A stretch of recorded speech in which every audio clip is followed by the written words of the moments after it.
Hey, good afternoon, everybody. This is Cliff, and I'm going to provide a overview of the all-wheel drive addition I put on my hay bike Ranger. So here's a picture of it. So this is a 1,000 watt hub motor that I installed on my Ranger, and installation was very straightforward. So that is the original wheel and tube that came off the factory rim that I put on this 1,000 watt rim. Now,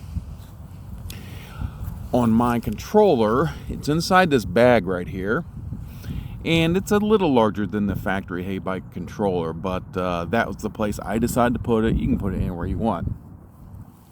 The only thing you have to do is wire the controller's power circuit, which is the power supply right here.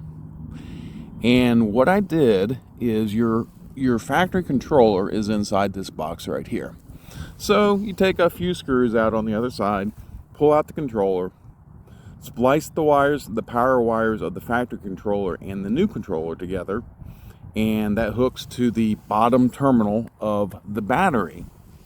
Very easy to do. And then the only additional wires you have to run, this is the power lead that goes, there we go, it goes under here. I used a couple zip ties, comes up here, and then right here there's a waterproof connector, and then there's the power lead that goes into the battery.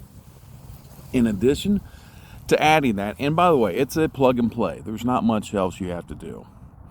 I added these torque arms. So there's one on each side. You could do just one if you wanted to, but a torque arm is designed to take stress off of the fork.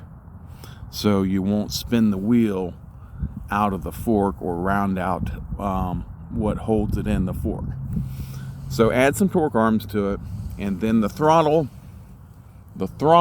comes up, where is it? Oh, the other wire goes up through here. I spliced it into the regular K-bike wiring harness, or hay bike wiring harness, and it has a twist throttle right here. It's a simple on-off button, gives you battery, but I don't pay attention to that. And then I've got an independent throttle for the front wheel. There's advantages I found in this. The advantages are several. You get to feather the amount of power you need. So it's not always full power. There's no pass control for the front wheel. It's controlled by the throttle. Unlike the factory throttle that's controlled by the pass setting, this one you've got low to full power depending on what part, how much throttle you give it. And so overall, riding this, it has increased acceleration. I would say it's doubled acceleration. It's more powerful than a typical 750 watt single motor e-bike.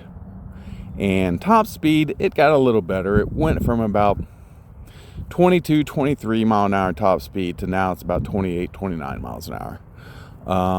But the acceleration was the biggest benefit, as well as the hill climbing capabilities have increased substantially due to the fact I've got more power and also better traction.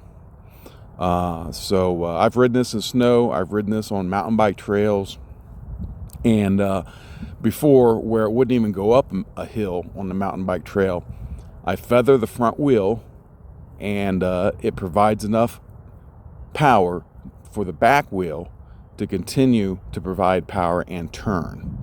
So definitely a great way of doing it. If you have any questions, let me know.